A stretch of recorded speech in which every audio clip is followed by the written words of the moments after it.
one thing I did also want to ask you about, you had mentioned before, just sort of your studying and learning in the space of Black history.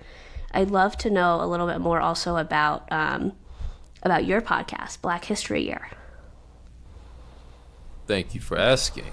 So, Black History Year is also a response to what our community was demanding of us.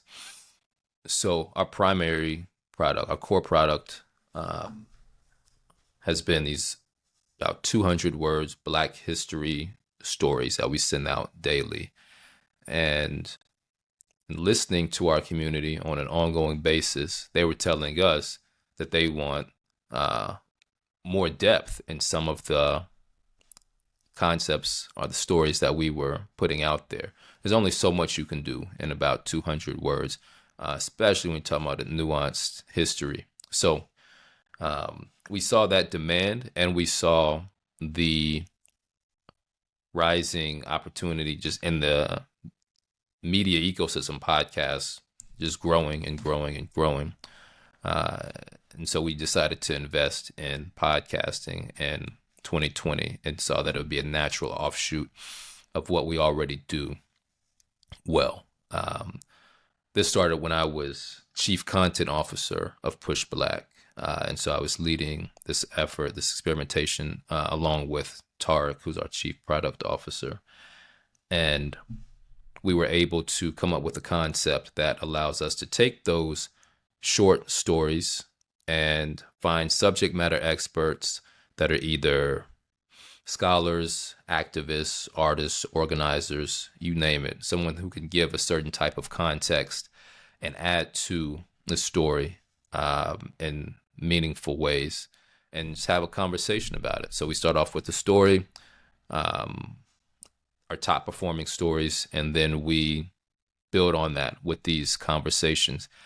And I love it because I'm able to explore my curiosity about history, test out some of the theories that I have, some of the ideas that I have with folks who are,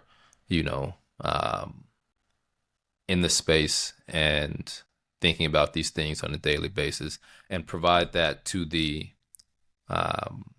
community and give folks something that is not just a story. And the stories are amazing. I love all the stories and the way we approach storytelling in the short form, and that added conversation really contextualizes it for folks and allows us the opportunity to make connections to the present in ways that sometimes we aren't able to as strongly as we would like to in the shorter story. So being able to go from, okay, this is the history, this is what's happening today, and then this is what the future looks like in conversation with folks has been amazing for me. I find it personally fulfilling, and we've gotten amazing feedback from our audience as well. And so when we first released it, because of the dedicated audience that we've built,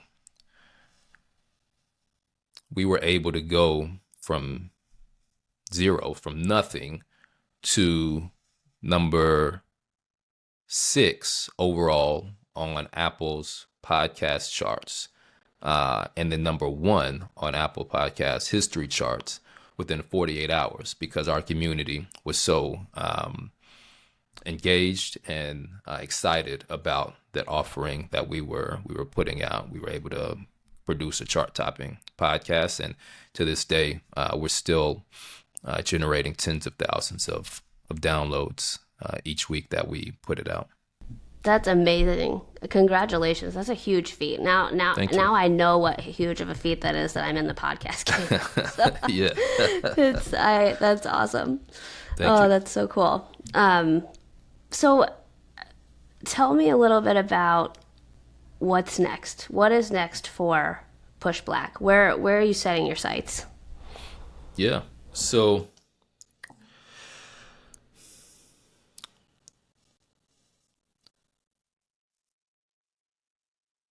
I mentioned that we were able to validate that we could have a measurable impact on our initial hypothesis, being the racial voter gap. And our goal has always been liberation. And the voter engagement work is a tool. It's one of the ways, one of the levers to achieve that. Now we've seen that we have an opportunity to explore other ways of achieving that. So using this voter engagement work, this media work, as a flywheel to generate impact in other areas as well.